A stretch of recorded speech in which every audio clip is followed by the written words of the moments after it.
Cash author Peter Schweitzer is out with a damning new report that shows during Hillary Clinton's time as Secretary of State, well, she helped create a technology partnership with Russia that could have put America's national security at risk. Now, Schweitzer explained some of his findings in a Wall Street Journal article saying, quote, Clinton's handling of major technology transfer initiative at the heart of Washington's effort to reset relations with Russia raises serious questions about her record. Now, far from enhancing American national interest, Mrs. Clinton's efforts in this area may have substantially undermined U.S. national security. Now, the report also finds that over a dozen companies involved in this deal with Russia donated money to the Clinton Foundation or sponsored speeches given by Bill Clinton. Now, we did reach out to Hillary Clinton's campaign, her campaign chairman, John Podesta, and the Clinton Foundation for comment, but they have yet to respond. Anyway, joining us now with more is the author of the New York Times bestseller, Clinton Cash. It's now out in paperback, also in a movie, Peter Schweitzer. All right, I read this all very, very carefully here. Let's go through this slowly because it gets complicated, as they always do. So, sure. Hillary Clinton is the Secretary of State. She has a Russian reset initiative, correct? And in the course of that, she is appealing to Silicon Valley that they work with Russia in terms of a transfer of technology that is dual technology. In other words, technology that can be used for civil purposes, but also military purposes. Correct? Am I right on this so far? Yes, that's right, Sean. All right, pick it up from there. Explain where it goes from there.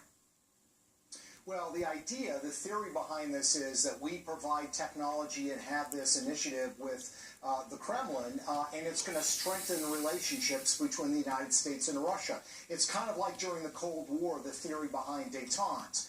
The problem is that the 28 American companies who participate in this initiative, of those, 17 of them are major Clinton Foundation donors, and on the Russian side, the person that's running this Skolkovo initiative and some of the participants are also giving money to the Clinton Foundation. So it's an example of sort of a crony relationship, or the people that are participating have financial ties to the Clintons. So she's orchestrating this transfer of technology, supposedly not for military purposes, but they're dual. In other words, they can be used for military purposes. 17 of the 28 people in Silicon Valley are Clinton Foundation donors, and then you got these Russian oligarchs. How many of them donated to the Clinton Foundation? Well, there's 4 or 5 that we can identify, including Victor Vekselberg, who is close to Putin and is running this Skolkovo initiative. He's a Clinton Foundation donor, as is a gentleman who's running the nuclear cluster at Skolkovo, is a Clinton Foundation donor as well. All right, how many of these Skolkovo donors also brought Bill Clinton in and paid him money for speeches, and how much was he being paid? Lots of them were. Cisco, for example, not only pays Bill Clinton for speeches. When Hillary Clinton leaves as Secretary of State, one of the first things she does is a $325,000 speech for Cisco. So there's this intertwining relationship, foundation, speaking fees, participants, and then lay on top of that, Sean, the national security implications of it. Hillary gets this program up and running. You've got this technology going to Russia. And the U.S. Army comes out with a report and says, wait a second, the beneficiaries of this technology, we believe, is actually the Russian military.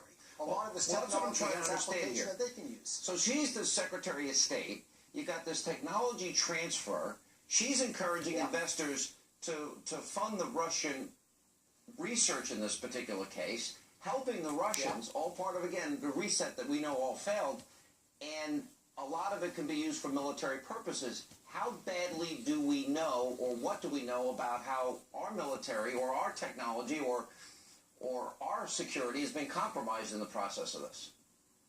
Well, the U.S. Army says that at Skolkovo they are developing an engine for a hypersonic cruise missile, which to me does not sound something particularly good for the United States. On top of the U.S. Army, the FBI came out and actually wrote letters to the companies participating in the initiative, including, by the way, an energy company upon which Hillary Clinton's campaign manager, John Podesta, sat on the board.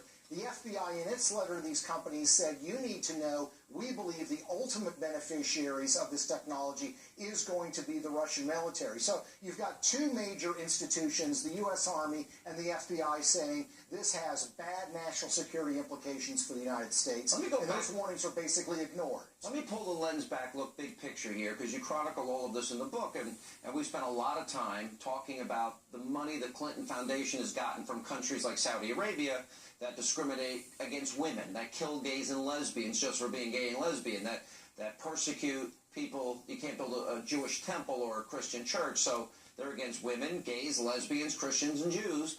But up to $25 million to the foundation, $10 million to the Clinton Library.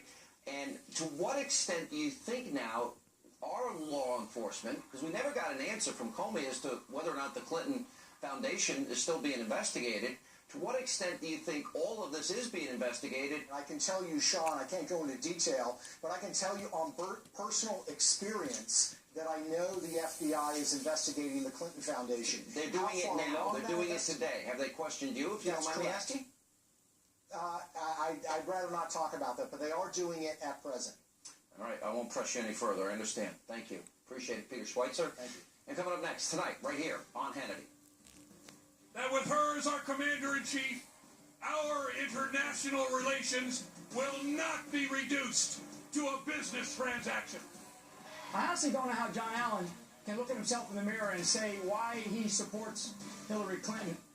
Retired General John Allen and retired Lieutenant General Mike Flynn are supporting different candidates, and they're not mincing words. When we come back, we'll check in with Flynn. He'll join us, plus the AP now reports that 60 different groups supporting the Black Lives Matter movement have a very long list of demands. Some of them will shock you. The question is, why is the president and why is Hillary Clinton supporting this radical group? Deneen Borelli, Niger Innes, Juan Williams will weigh in as we continue.